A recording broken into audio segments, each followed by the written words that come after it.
ایک تفسیر میں بھی عرض کیا، بعض لوگوں کو ایسا لگتا ہے کہ رمضان میں لوڈ شیڈنگ ہوتی ہوگی، کچھ خزانہ خدا میں بچت کے لیے لوگوں کو بھوکا اور پیاسا رکھا جاتا ہے، کچھ رزق بچا لیا جائے۔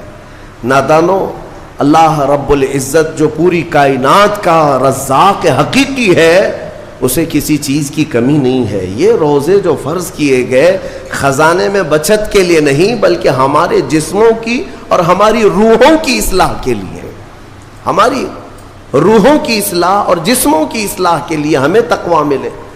میں آپ کو بتاتا ہوں، ایک سوال میں آپ سے پوچھتا ہوں، آج رمضان میں یہ بہت ضروری ہے، کیونکہ رمضان ہونے کے بعد بھی سب کو پتا ہے کہ چاند دکھتے ہی اللہ شیطانوں کو قید کر لیتا ہے، یہ سب کو پتا ہے۔ حدیث پاک میں بھی سرکش جنات اور شیطان دونوں قید ہو جاتے ہیں، ان کو قید کر دیا جاتا ہے، جب تک چاند نہیں دکھے گا یہ نہیں آئیں گے۔ لیکن جو 11 مہینے ہم بلیم ڈالتے تھے شیطان پر کہ ہم سے برائیاں ہو گئی، گناہ ہو گئی، کیوں؟ ارے شیطان ایسا کرا دیا، شیطان ویسا کرا دیا۔ اب رمضان میں کون کرا رہا ہے؟ شیطان تو ہے نہیں، پھر فجر میں سوتا کیوں ہے؟ بغیر نماز پڑھے ٹانگ پھیلائے ویسی نماز قضا کر رہے۔ کون سا شیطان تمہیں سلایا؟ ابھی تو شیطان ہے نہیں۔ ابھی بھی بہت سارے لوگ چوری کا کھانا نہیں چھوڑتے، بہت سارے لوگ جھوٹ، دغا، غیبت یہ رمضان میں بھی نہیں چھوڑتے ہیں۔ تو یہ ان کو کون سا شیطان کروا رہا ہے؟ کون سا شیطان یہ برائیاں کرواتا ہے؟ اس کے جواب کے لیے ایک چیز سمجھنا ضروری ہے۔ یہ بات تو مشہور ہے کہ ساری برائیاں شیطان کرواتا ہے، ابلیس کرواتا ہے نا؟ لیکن آپ کو وہ واقعہ معلوم ہے جب آدم علیہ السلام کو اللہ تعالیٰ نے پیدا کیا اور سارے فرشتوں سے کہا کہ سجدہ کرو، کل ہی کی تفسیر میں نے عرض کیا، اس میں ابلیس بھی تھا۔ ابلیس بھی اس وقت بہکا ہوا نہیں تھا، گمراہ نہیں تھا، وہ اچھا تھا۔ ابلیس تو بہت عبادت کرنے والا تھا اللہ تعالیٰ کی، تو اس نے اللہ کے حکم کو ٹال کر آدم کو سجدہ نہیں کیا، غرور میں کھڑا رہا، نافرمانی کیا۔ تو اب میں یہ سوال کرتا ہوں کہ ہر ایک کو گمراہ کرنے والا شیطان ہے، تو شیطان کو کس نے گمراہ کیا تھا؟ اس کو کس نے روکا سجدہ مت کرنا آدم کو؟ کوئی ہے بہکانے والا؟ ارے وہ تو پہلا ابلیس ہے، اس سے پہلے تو کوئی ابلیس تھا ہی نہیں، اس سے پہلے تو کوئی شیطان تھا ہی نہیں۔ شیطان کو کس نے روکا کہ تو بڑا ہے، تو بلند ذات والا ہے، آدم مٹی سے بنا ہے؟ یہ خیال کس نے ڈالا؟ کون سا شیطان تھا اس سے پہلے؟ یہی بات سمجھنے کی ہے۔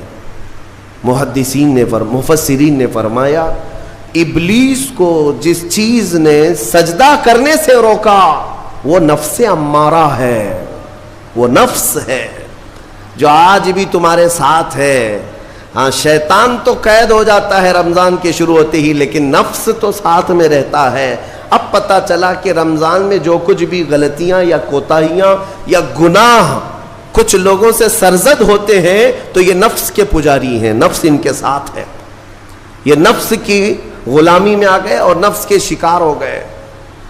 اسی لیے قرآن میں اللہ تعالیٰ نے اپنے رسول سے بھی یہ فرمایا، اَرَأَيْتَ مَنِ اتَّخَذَ إِلَٰهَهُ هَوَاهُ أَفَأَنْتَ تَكُونُ عَلَيْهِ وَكِيلًا۔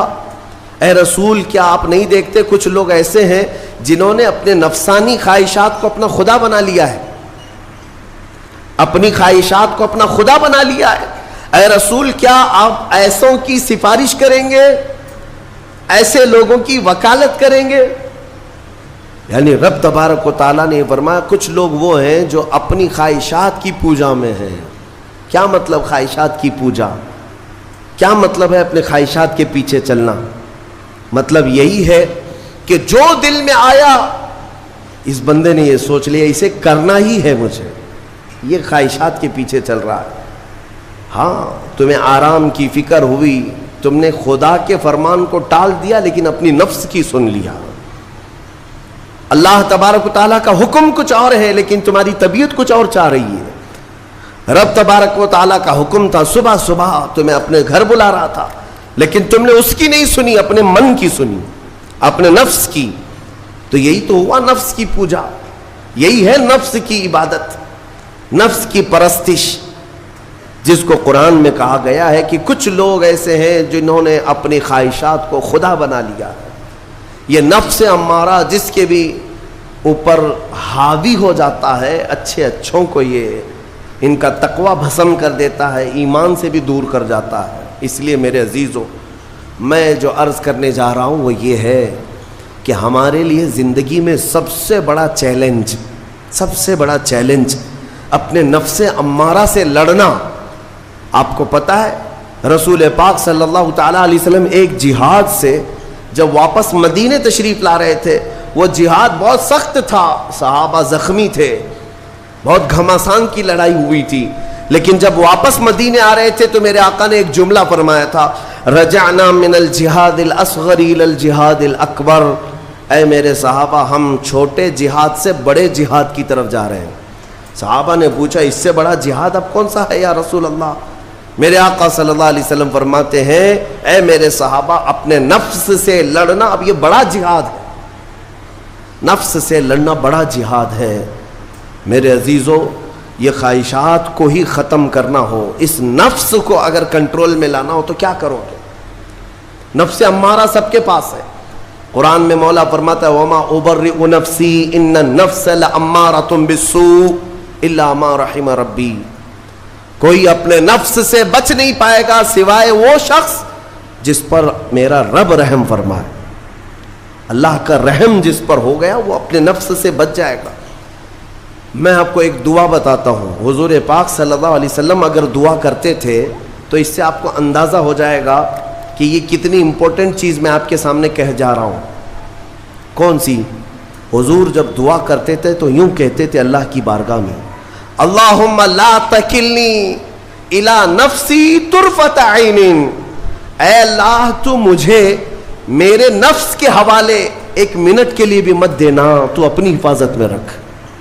حضور جب یہ دعا کرتے تھے کہ مجھے میرے نفس کے حوالے ایک منٹ کے لیے، طرفۃ عین کہتے ہیں پلک جھپکنے کے برابر، اتنے ٹائم کے لیے بھی اے اللہ تو مجھے میرے نفس کے حوالے مت کرنا، تو اپنی حفاظت میں رکھ. سید الانبیاء جب یہ دعا کرتے ہیں تو اندازہ کرو اے مومنو، نفس کی تباہ کاریاں کیا کیا ہیں. یہ کتنوں کو ہلاک کر دیتا ہے، کتنوں کا عمل ضائع کرتا ہے، کتنوں کا ایمان ختم کرتا ہے. اب میں جو بات کہہ رہا ہوں وہ یہ توجہ سے سنو.